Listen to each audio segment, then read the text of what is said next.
Bueno, hemos estado estudiando sobre el mundo antes de la venida del Señor Jesucristo, de la segunda venida de Cristo.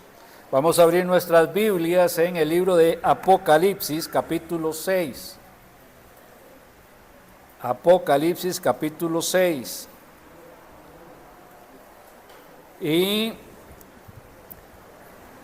a manera de un pequeño repaso de las cosas que habíamos venido viendo, primero busquemos Apocalipsis capítulo 3. Apocalipsis capítulo 3, verso 10. Sé que como es una predicación no puedo responderles porque serían muchas las preguntas que se harían, pero si usted tiene alguna pregunta, con mucho gusto por aparte se la respondo, o me la escribe y yo le mando la respuesta. ¿Okay? Apocalipsis 3:10 dice: por cuanto has guardado la palabra de mi paciencia, yo también te guardaré de la hora de la prueba que ha de venir sobre el mundo entero para probar a los que moran sobre la tierra. Este versículo, con precisión absoluta, me está diciendo que va a venir un tiempo de prueba a nivel mundial. ¿Okay? Pero que el Señor va a guardar a la iglesia de ese tiempo de prueba. O sea, la iglesia no va a estar en el tiempo de la prueba. Entonces tengo que preguntarme, ¿quién es la iglesia? ¿Quiénes componen la iglesia? ¿Cómo se es parte de la iglesia? Bueno, la iglesia, la Biblia dice que es el cuerpo de Cristo y está compuesta, formada por todas las personas que con un corazón arrepentido han recibido a Jesucristo como único y suficiente Salvador. No por personas que han repetido una oración o personas que se han bautizado. Podemos repetir 30 oraciones y bautizarnos 50 veces y no ser parte de la iglesia. Tiene que ver con personas que han reconocido su pecado delante de Dios y con arrepentimiento le han pedido perdón al Señor y han recibido a Jesucristo como único y suficiente Salvador. El primer mensaje del Señor Jesucristo empezó con una palabra: arrepiéntanse, porque el reino de los cielos se ha acercado. Sin arrepentimiento no podemos dar el primer paso que nos guía hacia la salvación.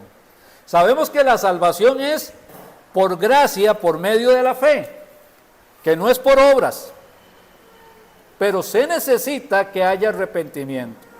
Una persona que dice que recibió a Jesucristo, pero que sigue viviendo en el pecado, que sigue amando el pecado, que defiende su pecado, no puede haber recibido al Señor Jesucristo, porque si alguien ama el pecado, no es de Cristo. ¿Okay? El que ama a Cristo no le gusta el pecado. El que no ama a Cristo le encanta el pecado.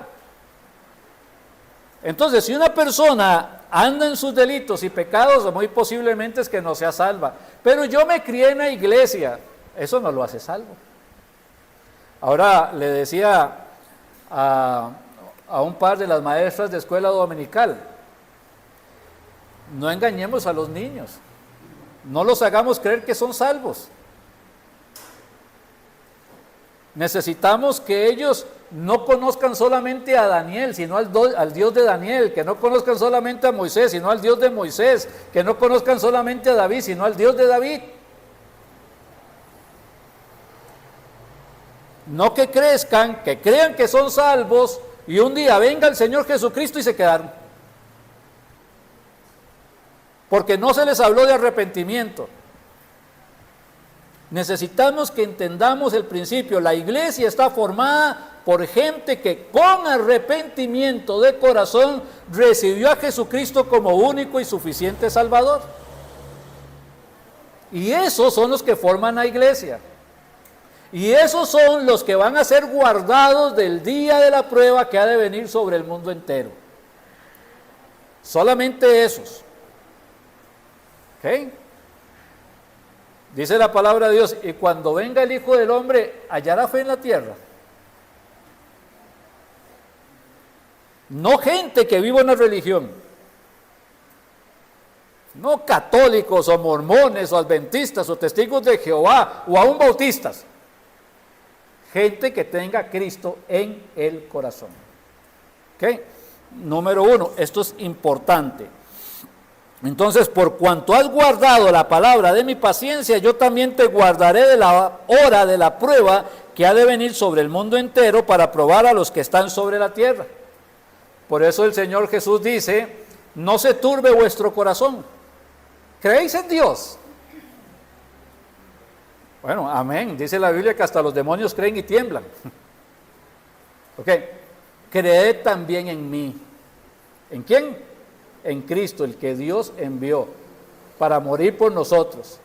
En la casa de mi Padre muchas moradas hay. Si así no fuera, yo lo hubiera dicho, voy pues a preparar lugar para vosotros. Y si me fuere y os prepararé lugar, vendré otra vez y os tomaré a mí mismo. O sea, toma la iglesia y la saca de la tierra para que donde yo estoy, vosotros también estéis.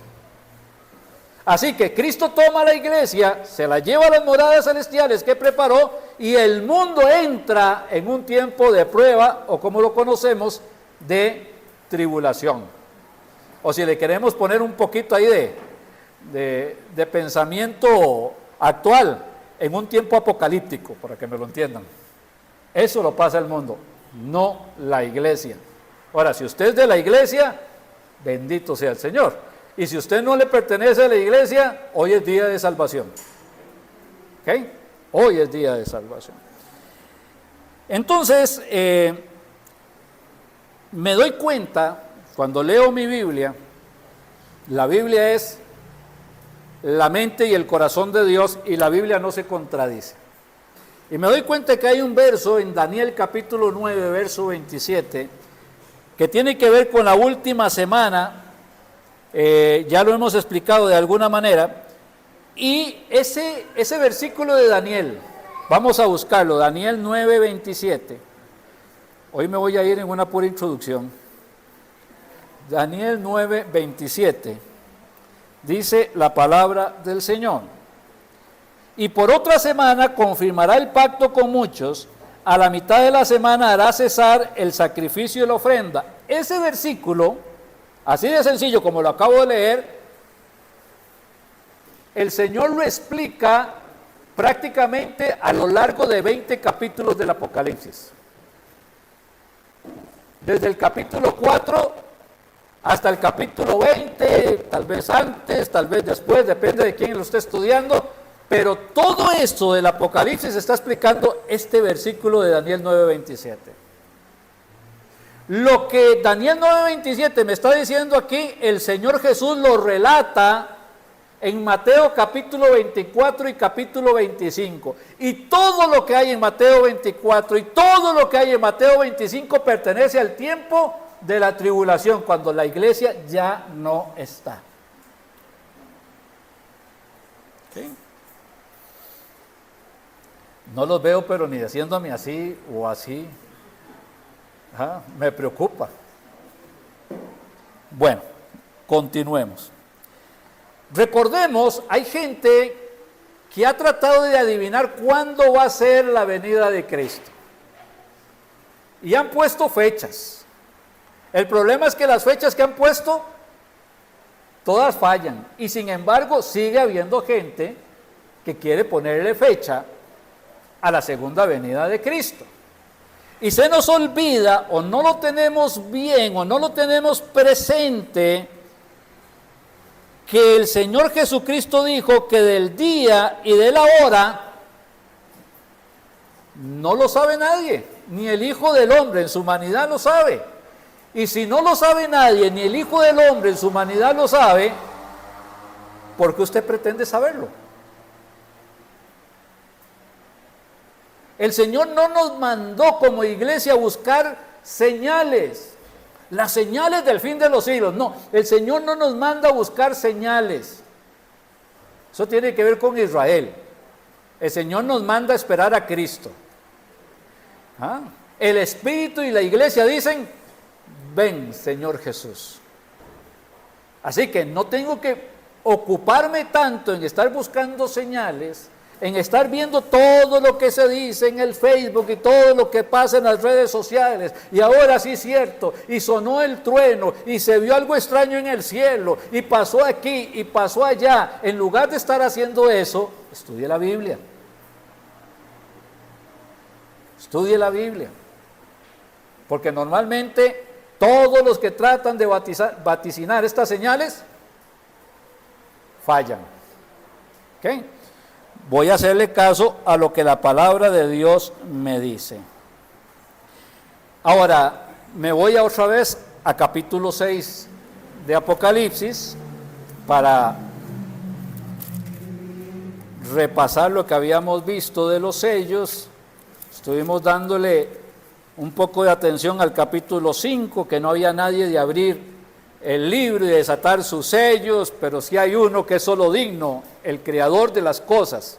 No hay nadie en la creación digno, pero el creador, que es el Señor Jesús, Él es digno y abre los sellos. Y se abrió el primer sello, capítulo 6, y dice, vi cuando el Cordero abrió uno de los sellos y oí a uno de los 4 seres vivientes decir, como con voz de trueno, ven y mira. Recuerde que en la versión del griego lo que dice es ven, porque ese mira parece como que le está diciendo a Juan, ven y mira, y Juan ya está ahí, ya está viendo. ¿Ok? Es ven, ese ven, y cuando dice ven, lo que viene es un caballo, mejor leámoslo, y miré, y aquí un caballo blanco, y el que lo montaba tenía un arco y le fue dado una corona y salió venciendo y para vencer. Este caballo blanco que viene con un jinete que trae una corona, ¿verdad?, con un arco, pero no viene con flechas, es el anticristo. Si usted, hermano, ¿por qué? Bueno, va a tener que buscar los mensajes en el YouTube pasados, donde hablábamos un poquito del asunto. Es el anticristo. ¿Okay? El anticristo viene con un plan de poner paz, de hablar de paz.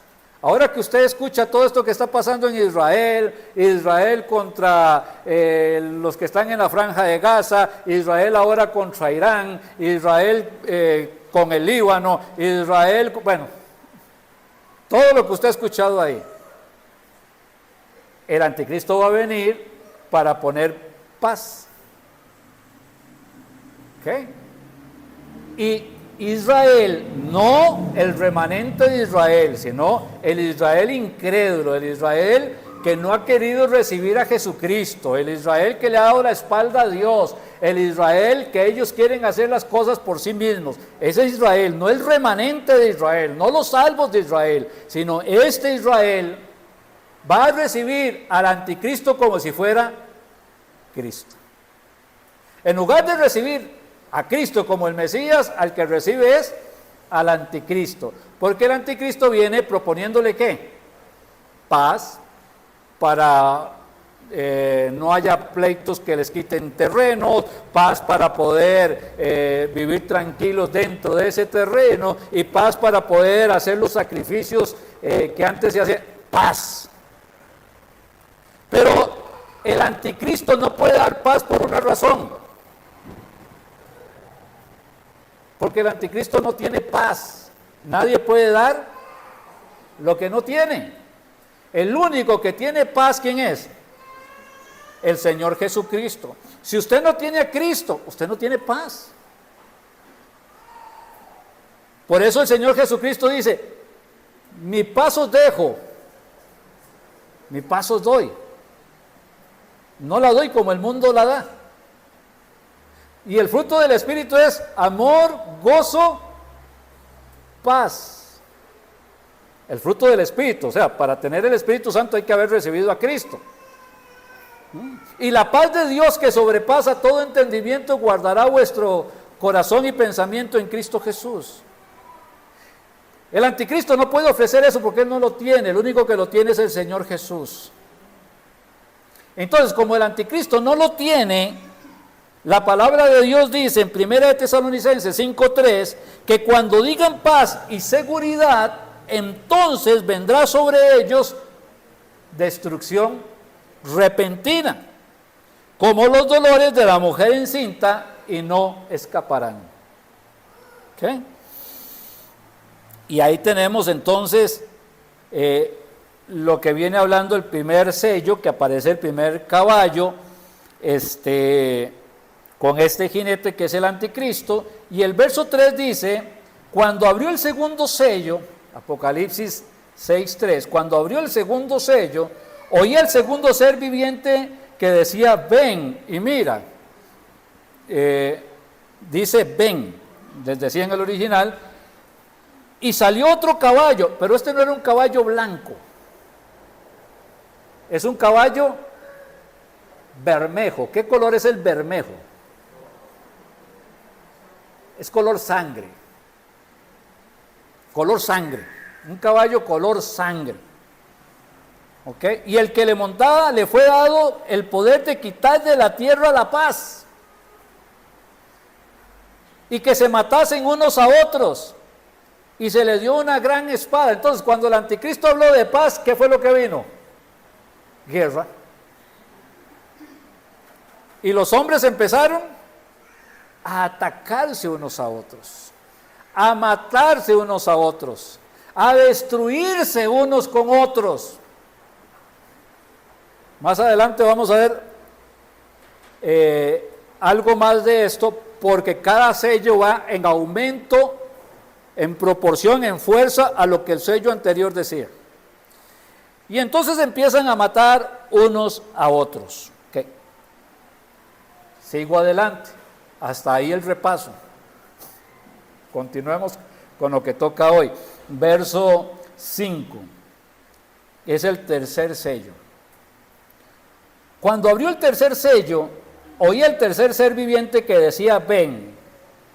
Y miré, y aquí un caballo negro. Primero el caballo blanco, luego un caballo bermejo, pero ahora viene un caballo negro. Y el que lo montaba tenía una balanza en la mano. Y oí una voz de en medio de los 4 seres vivientes que decía, 2 libras de trigo por 1 denario y 6 libras de cebada por 1 denario, pero no dañes el aceite ni el vino. Ok. ¿Qué está sucediendo aquí? Bueno, luego de que no hay paz y hay guerra, el primer conflicto que se da es que va a haber necesidad, va a haber hambre, va a empezar a haber una hambruna por varios factores. Estaba viendo algunas fotos que quería poner ahí, al final no mandé nada para poner, pero veía un supermercado en Venezuela, por ejemplo, todo vacío. No es que como usted puede ir a cualquier chino aquí, un supermercado, y encuentra lo que usted quiera, no, todo vacío. Usted, aunque tenga plata, no puede comprar lo que quiera. Los anaqueles están vacíos. Y tienen que vender la comida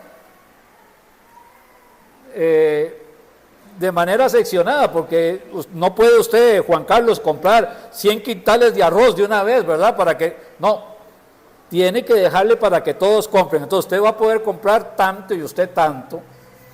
Pasa en países como en Cuba y otro tipo de países que están pasando hambrunas. Tienen que ir viendo cómo nivelan. Ahora, imagínense esto, pero a nivel mundial. Y va a pasar en Costa Rica. ¿Sí? ¿La iglesia va a estar? No. Pero ¿sabe qué me preocupa? Y de verdad, estudiando esto, pensar que si no le doy la atención que mis nietos merecen para guiarlos a los pies de Cristo, yo voy a estar en el cielo y ellos están aquí en la hambruna.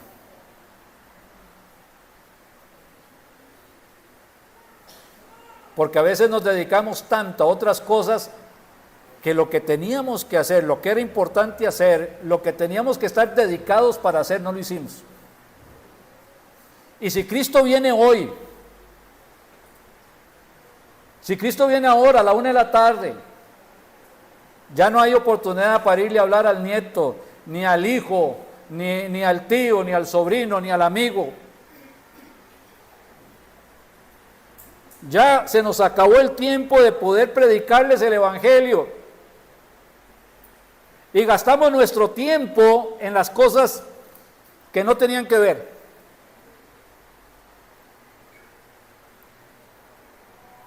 Y qué dolor sería pensar que Matías no esté, o que Agustín no vaya a estar, Oliver no vaya a estar, y usted siga con la lista de los suyos, porque estábamos tan ocupados en lo que no teníamos que ocuparnos,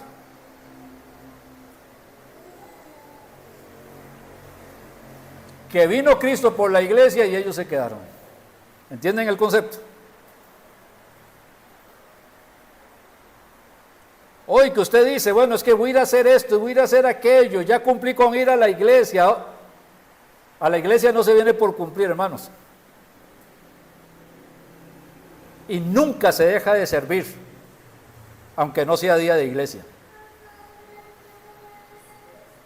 Entonces, va a haber hambre, va a haber hambruna. Y cuando hay hambre, cuando hay hambruna, bueno, porque simple y sencillamente hay un pasaje donde dice la palabra de Dios que estaba el terreno y lo sembraron con sal. ¿Para qué hicieron eso? Para que ya el terreno no sea útil, no se pueda sembrar nada más ahí. O había un terreno y lo llenaron de piedras, ¿para qué? Para que no puedan sembrar ahí. A veces la hambruna no viene porque no llueve, viene porque el hombre por estrategia está buscando cómo dañar al otro, y la mejor manera de dañarlo es que no tenga que beber y no tenga que comer. Mucho tiene que ver con la maldad del mismo hombre. Y luego los que gobiernan, los que mandan, son los que dicen con autoridad, bueno, vendámosle 1 libra de sal a este y vendámosle medio kilo de arroz a este y nada más. Y dependemos de lo que diga aquel fulano. Eso es lo que va a pasar, hermano. Eso es lo que el Señor está diciendo que va a pasar. Ahora, esto ya pasa en algunos lugares. Lo que pasa es que vivimos tan bellamente en nuestra patria y no quiero que dejemos de vivir así, que ni siquiera le prestamos atención que en este momento hay personas, cristianos, en lugares donde hay hambruna. Hoy ya está pasando, pero estamos distraídos. Nuestra mente está en otra cosa. Hemos quitado nuestros ojos de las cosas de arriba, quitamos nuestros ojos de Jesús, autor y consumador de la fe, y la tenemos puestas, no sé.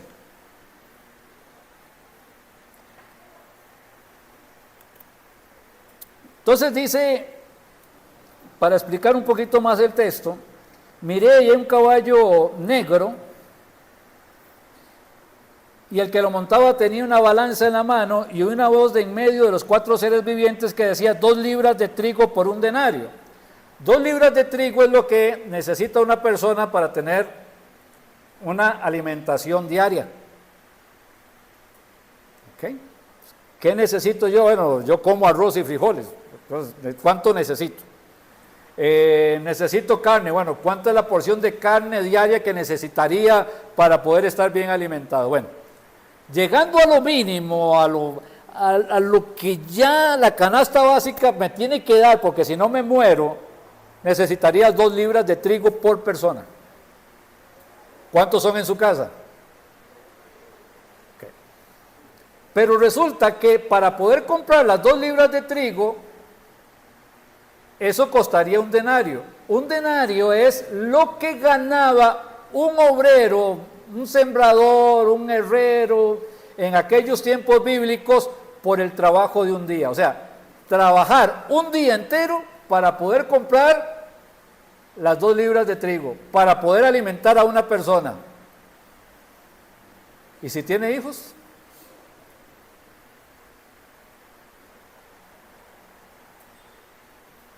Y entonces, bueno, la otra alternativa es comer cebada, ¿verdad? Y 6 libras de cebada por un denario. Bueno, no compremos trigo, compremos cebada. ¿Qué es la cebada? Bueno, la cebada era el alimento que comía la gente más pobre o lo que comían los animales en aquel tiempo. Es que a mí me gusta solo arroz 99% grano entero. Pues empecemos a conformarnos con el arroz de pollo, o sea, no haber de otra.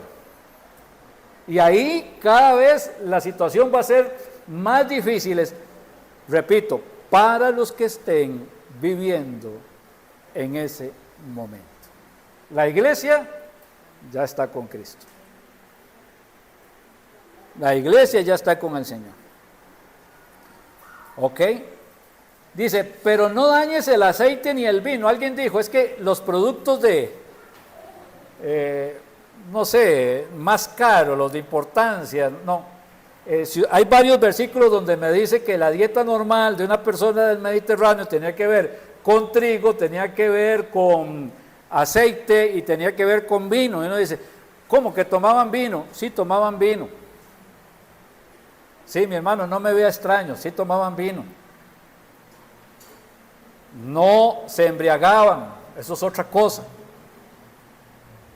¿Por qué tomaban vino? Bueno, porque le decía Pablo a Timoteo, no tomes agua, toma vino por causa de tus enfermedades. El agua está contaminada, entonces normalmente agarraban vino, lo mezclaban y hacían una parte de vino con otra de agua para poder tomar. Era lo normal. Ahora, pero si usted tiene para el aceite de oliva o hasta se lo regalan y el vino lo puede ir a encontrar porque ahí se lo regalan, pero no tiene para lo indispensable, entonces no tiene nada. No tiene absolutamente nada. Esto es el tercer sello que se abre. Ahí ya estamos en el tiempo de la tribulación. La iglesia no está. Y viene el cuarto sello. Cuando abrió el cuarto sello, oí la voz del cuarto ser viviente que decía, ven, miré y aquí un caballo amarillo. Ahora, la palabra aquí amarillo, o la que se tradujo como amarillo, le decía al hermano Gravin, yo uso la versión de la Reina Valera del 60. Primero, porque es la que he leído toda mi vida. Segundo, porque todos los versículos que me los sé según esta versión. Y tercero, porque hay un diccionario bíblico que se llama Strong, que solamente coincide con esta versión de la Biblia. O sea, otras versiones de la Biblia no le va a servir el Strong. Entonces, la palabra amarillo que dice, viene un caballo amarillo, en la idea del original, del griego, es un amarillo verdoso como sucio. No es meramente es un amarillo verdoso como sucio. ¿Okay? Es el color, más o menos, de un moribundo. O el color de una persona que acaba de morir por alguna infección, por alguna situación, que tienen un color un poco extraño. Esta es la idea del color de este caballo. Es un amarillo verdoso como sucio, esa es la idea. Dice, y el que lo montaba tenía por nombre muerte. Ya teníamos el ofrecimiento de paz, la consecuencia fue la guerra entre los hombres, ahora después de la guerra tenemos el hambre y ahora, como todo junto, tenemos muerte, muchos muertos. Ok, miré aquí un caballo amarillo y el que lo montaba tenía por nombre muerte y el Hades le seguía, el lugar de los muertos sería el Hades, y el Hades le seguía y le fue dada potestad sobre la cuarta parte de la tierra. ¿Cuánto? La cuarta parte de la tierra. Para matar con espada, con hambre, con mortandad y con las fieras de la tierra. O sea, muchos métodos para que la gente muera, ¿verdad? La espada, o sea, la guerra, unos se atacan a otros. El hambre, consecuencia de la guerra, no se puede sembrar, no se puede cosechar, no hay que comer. Con mortandad, cuando la persona muere y no la entierran, empieza a haber contaminación. Y con las fieras de la tierra, ¿qué es lo que va a pasar con las fieras de la tierra? Se van a deleitar. Ahora, me quedé pensando, ¿qué pasaría si yo tuviera un firulais en la casa? Un perrito, eso. Ya, y resulta que ya no tengo ni para comprarle el trigo a doña Sonia para que coma doña Sonia. ¿Cómo queda firulais? Y a firulais le va a dar hambre, ¿verdad? Y en lo que encuentre un muerto, ¿qué va a hacer? Las fieras de la tierra. Ahora, esto sería muy lindo profundizar. Viera qué bonito meterse a estudiar más este asunto. Dice que cuando el Señor Jesús había sido tentado y estaba en el desierto, dice que estaban las fieras ahí cerca de él, pero ninguna podía atacarlo. ¿Por qué? Porque es Dios, está protegido. Hay tantos detallitos. Viera qué bonito que es meterse un poquito más, pero por razones de tiempo no podemos hacerlo.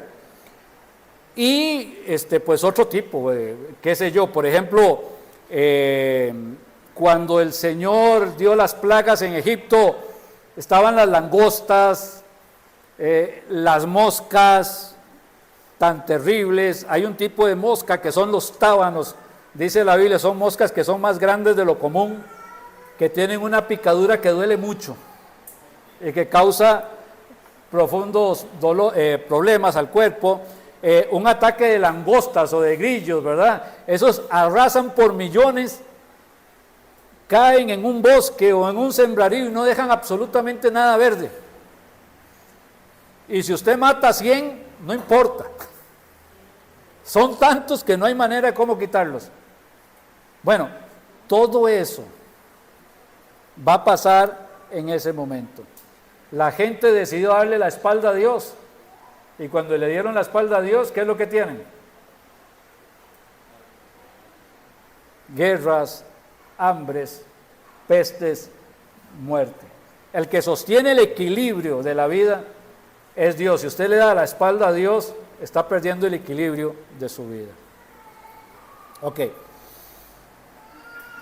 ¿Cuánto es la población mundial en este momento? 8.000 millones. Unos más, 8.000 y algo, pero ¿quién los cuenta? Y se va a morir la cuarta parte en cuestión de 3 años y medio, así de arranque. ¿Cuántas personas van a morir? 2.000 millones. Pero la iglesia ya está con Cristo.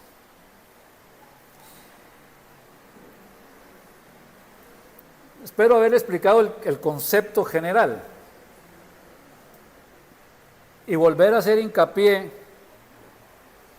en qué me deja la enseñanza. Me puede dejar muchas cosas,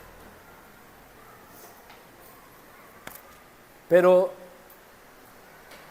¿qué va a pasar?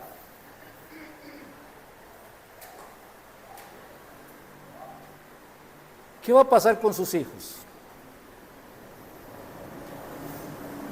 Sus hijos son salvos.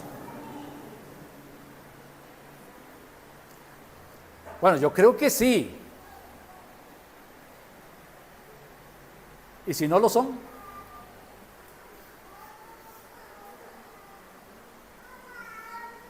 Pero ellos un día hicieron una oración. Usted que es el padre, que es testigo de la vida de sus hijos, ¿cómo la están viviendo? ¿En el temor de Dios o andan coqueteando con el mundo? Tienen un pie en las cosas del mundo, pie y medio en las cosas del mundo, y de vez en cuando se acuerdan de Dios. Díganme con honestidad, si esa criatura es salva o no es salva.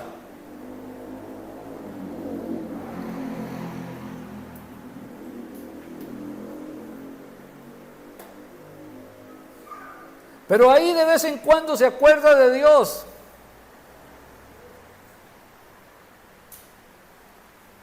Hay un texto de 1 de Juan, capítulo 2, verso 15, que dice: no améis al mundo. Un cristiano no debe amar al mundo. ¿A quién debe amar el cristiano? A Dios. Y dice: no améis al mundo. He escuchado gente que se dice cristiana que están de acuerdo con el homosexualismo. Son heterosexuales, pero no les importa si hay dos hombres de la mano o dos mujeres de la mano. Allá ellos. A mí no me parece malo. Debería de parecerle malo. No es natural, ofende a Dios. Pero ¿cómo usted, siendo creyente, puede decirme que está de acuerdo con esto? Eso es participar del pecado ajeno.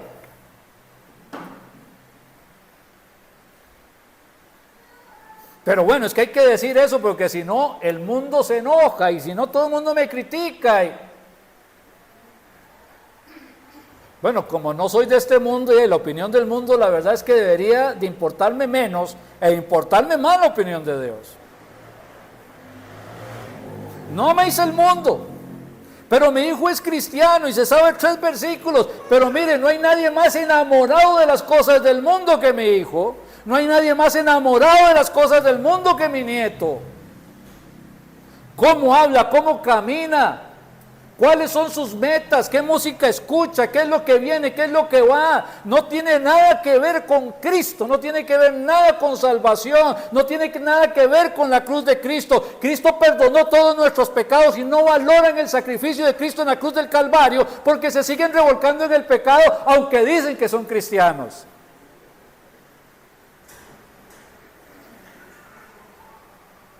Y tenemos que aprender a ser honestos. Llegaban donde Juan el Bautista y pensaban los fariseos y los escribas que hablaban con Juan el Bautista que porque eran hijos de Abraham o descendientes de Abraham no había ningún problema. Y les dice: es que Dios puede levantarle hijos a Abraham aún de estas piedras. No se salvan por ser descendientes de Abraham, se salvan por tener a Cristo en el corazón. No se van a salvar sus hijos o sus nietos por ser sus hijos, o porque usted se sepa 20 versículos, o porque usted haya sido pastor de una iglesia, sino porque verdaderamente entregaron su corazón a Jesucristo. ¿Dónde están sus hijos o sus nietos en esta mañana? ¿Qué están haciendo? ¿Por qué no están en la casa del Señor? ¿Por qué no están sirviendo? ¿Por qué no están honrando el nombre del Señor Jesucristo? ¿Por qué no aman la Biblia? ¿Por qué todos los días hay que andar detrás diciéndoles: ¿ya leyó la Biblia? Cuando debería ser una necesidad que tengan en su corazón. No améis al mundo, ni las cosas que están en el mundo. Es que mire qué lindo el tatuaje que me hice. Es una letra en japonés que quiere decir Cristo. Y llega un japonés y le dice: no.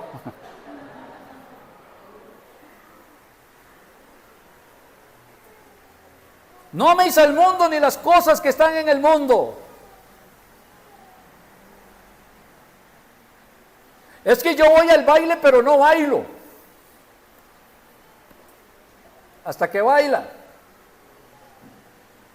Es que yo bailo, pero nunca bailo las románticas, hasta que las baila. Es que yo le soy fiel a mi esposa, hasta que ya no lo es. ¿Por qué? No améis al mundo ni las cosas que están en el mundo. Y la razón es clara. Porque todo lo que hay en el mundo, ¿cuánto? Todo lo que hay en el mundo. Los deseos de los ojos, los deseos de la carne, la vana gloria de la vida, no provienen del Padre, sino del mundo. ¿Y quién es el príncipe de este mundo?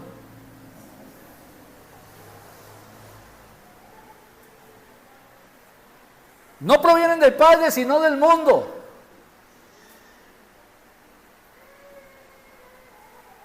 Porque el que ama al mundo, el amor del Padre no está en él. Dice la palabra de Dios que la persona que recibe al Señor Jesucristo como único y suficiente Salvador, el amor de Cristo es derramado en su corazón por el Espíritu que le ha sido dado. Pero si no tiene el amor de Dios, no tiene el Espíritu Santo. Si no tiene el Espíritu Santo, pues no tiene a Cristo.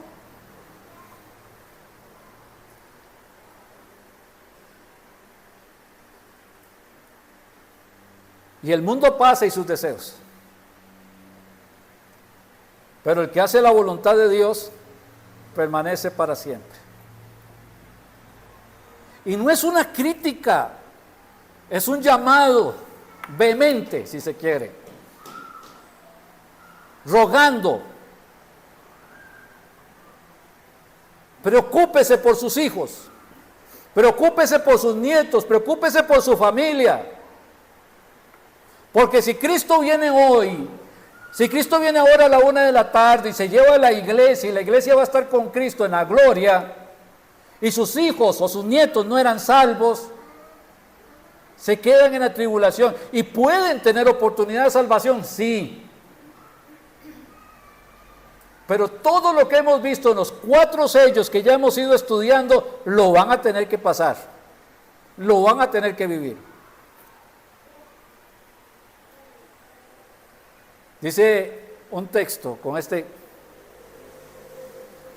despiértate tú que duermes,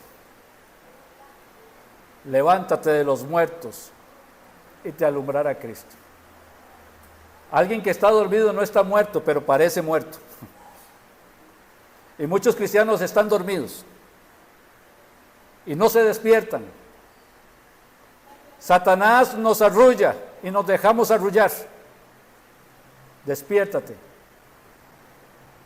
levántate, porque hay que ser luz, porque hay que predicar el Evangelio.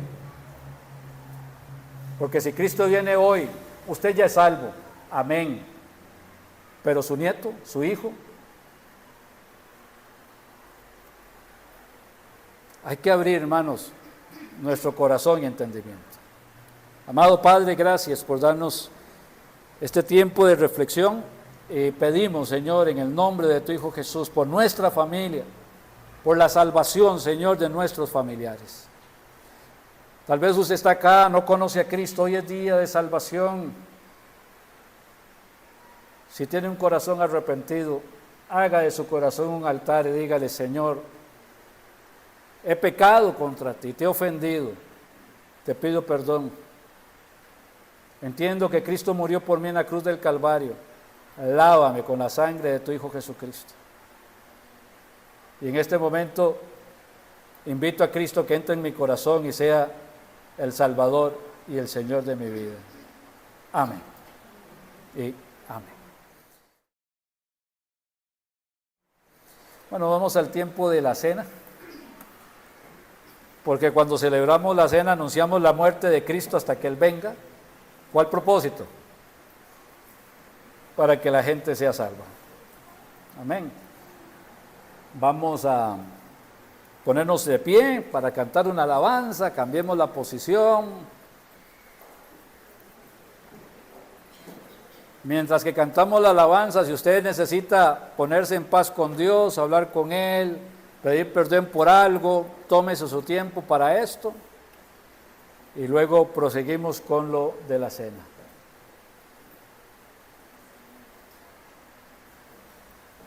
Si no va a alabar a Dios, es tiempo de orar. Y si no va a estar orando, por favor, alabe al Señor. Vamos a orar por los elementos. Amado Padre, gracias por este tiempo, por esta oportunidad que tú nos das. Gracias porque podemos celebrar este tiempo, Padre, de la cena.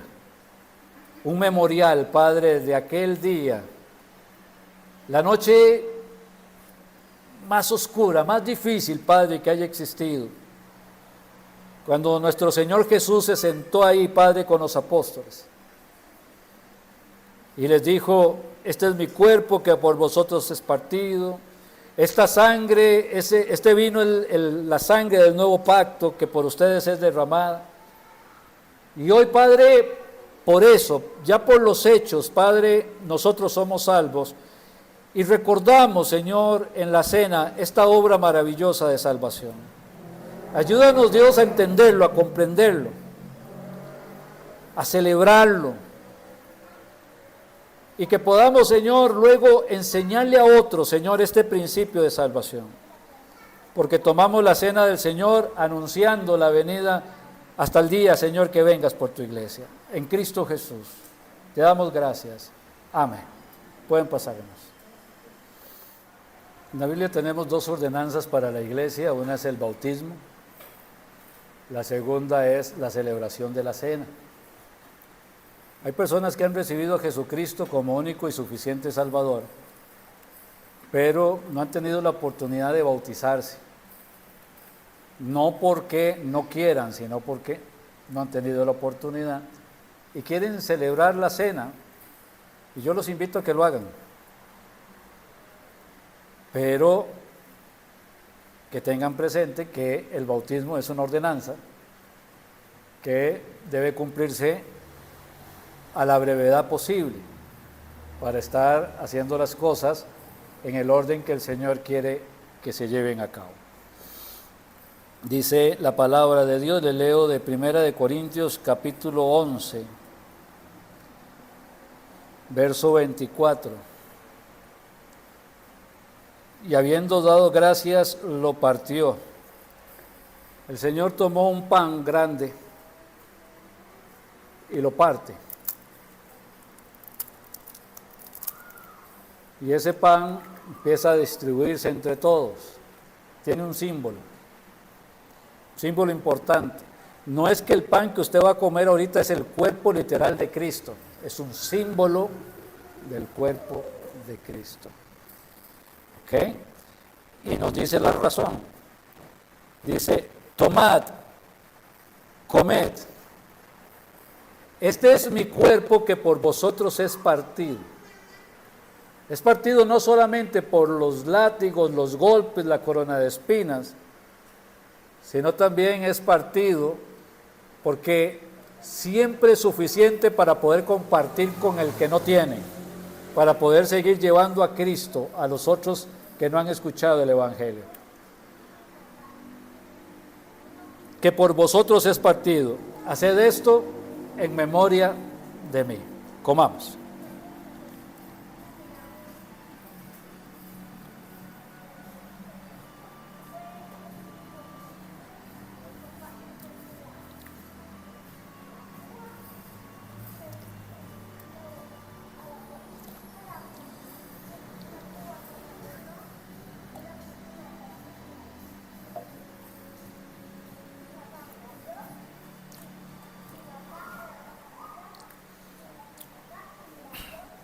Asimismo, tomó también la copa después de haber cenado, diciendo, esta copa es el nuevo pacto en mi sangre. Esto no es literalmente la sangre de Cristo. Es un símbolo que representa el pacto que implica el derramamiento de sangre de Cristo, un nuevo pacto, un pacto de vida eterna para todos aquellos que lo reciben como Salvador. Esta copa es el nuevo pacto en mi sangre. Haced esto todas las veces que la bebiereis en memoria de mí. Bebamos.